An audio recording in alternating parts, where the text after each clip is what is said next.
All right, good morning, good evening, good afternoon, ladies and gentlemen, citizens of YouTube. This is Pastor Dow. Well, I thought I'd go ahead and take some time out here just for a moment and answer this question, but hopefully that it will give you insight. Now, listen to me. All right, please, listen to me. I want you to stop what you're doing, slow down, and listen to me. All of us, we come from, different cultures, different backgrounds, different rearing, and different raisings. When I speak to you about community, all right, and some of the, let's just talk about how is it living on community.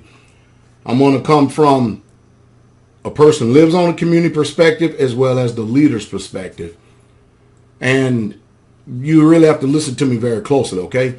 I am not impugning anyone's character, nor am I painting a false picture. I'm giving you just a skinny and the reality here in this little short video, and hopefully this will help some of you.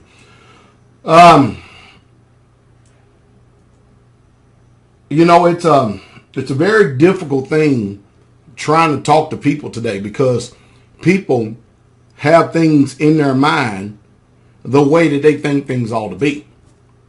That's just the way it is. And sometimes people come to a community with preconceived ideals and notions. They'll look at videos, they'll see straightway, and some people would, have desire to say, man, I would love to do that, but wow, man. And then when they come here, they go, wow, what a beautiful people and what a beautiful place.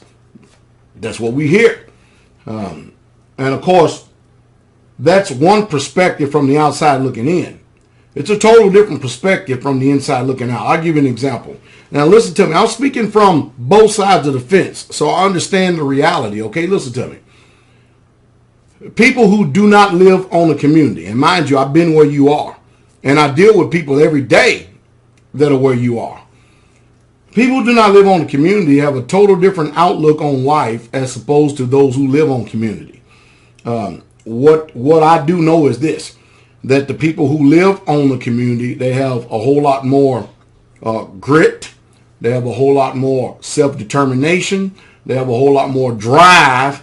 And they have a whole lot more vision and focus as opposed to the people that don't live on the community. For instance, we eat together twice a day. And there's a purpose for that. Number one, accountability. And then number two, we're able to discern each other on a daily basis. We eat breakfast at 8 o'clock and dinner at 3. We only have 2 meals a day here on the community. And so if there's anything going on with you, naturally or spiritually, it can be addressed. Be it with sisters or sisters or brothers, or if you need to actually see me and address it. We are people of one mind. A community is not going to work if everybody has all these different minds and all these different perspectives. Neither will a community work if everybody has their own individual doctrinal teaching that differs from the authority of the community. And this is another thing I deal with constantly. You may be out there studying something. You may be learning something independently all from yourself, but that does not make you a leader. There's one thing to come to some truth about something, and then there's a time in order to be able to present that truth. And just because you present certain truths don't mean that it's time. You see, I've learned being a follower as well as a leader that it's very difficult. First of all, it's easy, number one, to be an armchair quarterback. And it's easy to sit back and point the finger and tell all the leaders the way that they should be doing things. But it's a total different story when you are in a leadership position. Because what the people who following don't understand is that you already comprehend and understand what they know. You know what they perceive. You know what they feel. You know their outlook on things. But they have never been in a position where they can actually perceive, see, and have the same outlook that you have as a leader. Because a leader can't be selfish. He can't be self-centered. He can't be self-focused. He can't be self-absorbed. And he can't be just all about him and his own little individual family itself, because that will kill a community right off the bat. And most of you would never, ever, ever be a community lead or community head because you're too selfish. You put your family first and everything, and you can't even be in the leadership if your focus and attention is your family first rather than Israel first. It ain't going to work. It just simply ain't going to work, because there are issues that your family may bring about, that you may have to judge them harshly in front of people. And It's one thing that, for you to rebuke and reprove your children and your family in front of everybody. But man, what if you're a leader and then you have to correct someone else's child? And you don't have a tribal mentality? Man, you're getting ready to watch some mess around here, because you see here at Straightway, there ain't no such thing as no hands-off policy. And we dealt with that years ago. We dealt that years ago. We had some children just acting damn unruly. And so we put the rod to them. And when the families are not doing what they should be doing as the order of discipline goes, other people that are in this tribe is going to step in and help discipline them. And if you're immature, and if you're selfish, and you don't want nobody to chasing your children that are acting like a bunch of damn bastards and banshees and hyenas, you're going to have trouble. You're going to have a whole bunch of trouble at a community right off the bat, because we're not here to tolerate your inconsistencies. We're not here to tolerate your lack of discipline, because if we're a tribe, everybody's going to focus the same way. Now, when you get in your little home, your little cave, your cubby hole, your apartment, whatever you want to call it, when you get into your place, what you do is fine. But when you're out here in what we call the general public, we expect a certain behavior, a certain attitude, and a certain spirit. And that spirit has to be in the oneness of the spirit of the ministry, which comes from the book. And if you can't do that, the best thing for you to do is head on and go on down the road. If you're a community head, you're going to be dealing with a lot of things. For instance, if you have a relative large community, and I'll consider a relative large community anywhere from 30 people plus, okay? There's always a chance of a coup developing. There's always a chance of people going and spitting each other's ear because of disagreements, the way they don't think things should be, and the way they think things should be, or whatever. All right. And then you have a chance for the poisonous viper to go in and start spitting in one person's ear, causing their spirit to be drugged down, and then they'll spit in another person's ear, and they're constantly together. And I've seen it. I've seen it even here. I've seen people here who live on this community be in a bad spirit and bad attitude, and you know what? Crap always draw flies. And I watch these people gravitate to them, and then if they're disgruntled, if they are not in the same mind and the same spirit as the whole of the community, they'll spit in these people who don't live on the community. Mind you, their spirit is nowhere near to the level that ours is. Nowhere near it. Because we live set apart. We live around each other. We know humanity on a daily basis. And if somebody on this community goes spit in the ear of somebody else's community, they get all stirred up. They spit on everybody else's ear, meaning, and they begin to present their perspective. But it never ever comes out in front, because see, here on the community, if there's a disagreement or something, we like handling things openly. We don't like all these secret things and secret pacts and secret individuals and stuff, because that destroys a people. It literally does. And most people can't handle negative comments. Now, that doesn't mean that it's negative just because you feel it's negative. That means your order, your perspective is wrong. We've learned over the years, if you're not willing to sit down and talk things out openly, then there's evil in your heart. And guess what? The people that live out the community, and they get to hear what you have to say, next thing you know, they're offended. Next thing you know, they end up kicking the traces, or they get put out of the ministry because of the attitude you put in them. And you still sitting here. Well, let me tell you something. Pastor Dow, I watch everybody. I'm a very patient man. It may take 1 year. It may take 5 years. It may take 10 years. One day, your day of reckoning is coming. I promise you. You run dirty, you act dirty, your day of reckoning is coming. I promise you it will.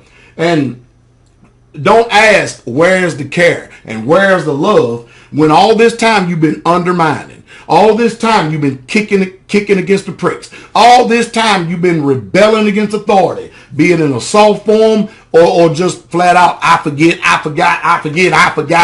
That's nothing. Betrayal. The only way a person can experience betrayal is if you trusted in a person. That's some of the greatest betrayal that there is. If you trusted in someone and then they betrayed you, whoo-wee. One thing I've learned after being on community, and I know I'm talking about the negative stuff. We'll talk about the positive a little bit later. But these things need to be said up front. Everyone I've ever seen, be they put out the community or they left on their own, I have not seen too many people fare well. I've seen every one of them put their hand to the plow, they look back, and then they go right back to the world. You know the reason why? Because we are a very egotistical, self-willed, prideful generation that hates correction. A righteous man loves correction. A righteous man loves reproof. We'll rebuke people. We'll have elders meeting. I know y'all may not understand that. We may even bring things to the judges of the land, and we'll adjudicate your matters. And people in their rebellion will show how much that they totally are in disagreement, and they have a very rebellious attitude, an obstinate, vindictive spirit. We've had people that we give them a judgment, and then they turn around and walk out that door, and we never see them again. You know what they're saying? I don't respect you. I don't respect your authority. You are not my head, my leader, and I am leaving. And I say goodbye, good riddance, and so the hell on, because we're a whole lot better off without you. And I found it more often than not that's the reason why we're here. Why do you think that the Father brought you to us in the first place? Because not only do you need us, but we need you just as much as you need us. But the one thing for sure, we still going to be here, and we still going to be serving the Father, whether you come or go. Totally irrelevant. Don't have any bearing whatsoever at all. Here at Straightway, I myself personally, I don't tolerate insurrection or rebellion in my own house. Will not tolerate it. Will not put up with it whatsoever at all. And neither will I tolerate insurrection, rebellion in your house on this land, because it's going to bring about a bad spirit. It's going to drag the spirit down, and I have to care more about the whole than you as an individual. Do y'all understand that? You comprehend that? And I'm just a total different leader, cut out of a total different mold. Most of you get into emotion, and you led by these emotions. And I tell people all the time, if I have to make a judgment against you, if I have to rebuke you, if I have to reprove you or correct you, it's nothing personal. Listen to me. It really, truly is nothing personal at all. But I have a job to do. I have a calling that I have to perform. And as a pastor, I have to look out for the betterment of the whole. And if you are bringing some type of discord, if you're bringing some type of division that is going to compromise the righteous spirit and the integrity of the whole, I will rebuke you and reprove you. And I'll give it to you a few times. But if you can't get it, it's best for us to go ahead and go our separate ways. It's best for you to leave and don't even come back, because I'm not going to tolerate it. Not on my watch, not here. Nuh-uh. I've learned a lot over the years. And what am I saying? I'm saying that most people, they think that they can be in authority, but they can't even perform being a good follower in order to be trusted to be in authority. This world is ass backwards, just straight up ass backwards is what it is. Now, that's some of the negative things there. The positive is, what a beautiful thing. The Bible says, behold how good and how pleasant it is for brethren to dwell together. And there's a word, unity. When there's unity and cohesion on a community, man, when people come here, the first thing they say is so much peace. I can sense the peace. It is. Because when people have one heart, when they have one mind, and when they have one spirit, this is almost like Shemayim on earth. It's almost like heaven on earth. It really truly is. And it's the best place in the world to actually live. It's the best place to actually live. Your children are safe. Your family is safe. I mean, what a blessing. And I can go on and on and on about the blessings of living on the community. All you got to do is go back and look at our videos, listen to people's testimonies, their experiences Straightway. All right. I tell you, it's just such a beautiful place. It really, truly is. And words even escape me to let you know the type of environment we have. Now, I'm going to say this, and I know it's going to offend a lot of people, but I'm going to say it anyway. People who live on a community, we're a whole lot farther along in spirituality than you are. You know why? Most people love preaching the gospel, but very few live it. And when you're in a community environment, you are living this. Because most of us, we're righteous in our own eyes. It's easy to live outside the gates, to have your own little homestead, show up on Sabbath, toot, toot, toot, toot, hallelujah, glory to the King. Ain't Yah good? But you ain't gonna never know how Yah is good or how good he is until you go through something. You see, most of us would never, ever, ever have ever discovered how wicked we were and how righteous we were in our own eyes, and the high lofty opinion that we possess of ourselves. We would never have ever known how wicked we were until we experienced being around the saints. And you know the reason why all that trash and all that transgression and all that iniquity comes out? Because it come out of you just so you can see yourself for who you really truly are. And I submit to you, you got your own little family, your own little nest egg. There are sins, deep iniquities and transgressions and ways about you that you will never ever know of and experience. That's the reason why the Most High throws up when people talk about, oh, I love you, Father, I love you, Yah. He throws up because you don't know yourself. You don't get to see yourself for who you really truly are until iron sharpeneth iron. What does that mean? Till you start rubbing elbows with brother on brother, sister with sister. Yeah, working together, cooking together, cleaning together, worshiping together. And when all that comes in, personalities, evil personalities come out. And man, I tell you, it's bad if you leave this life thinking yourself to be something when you are nothing.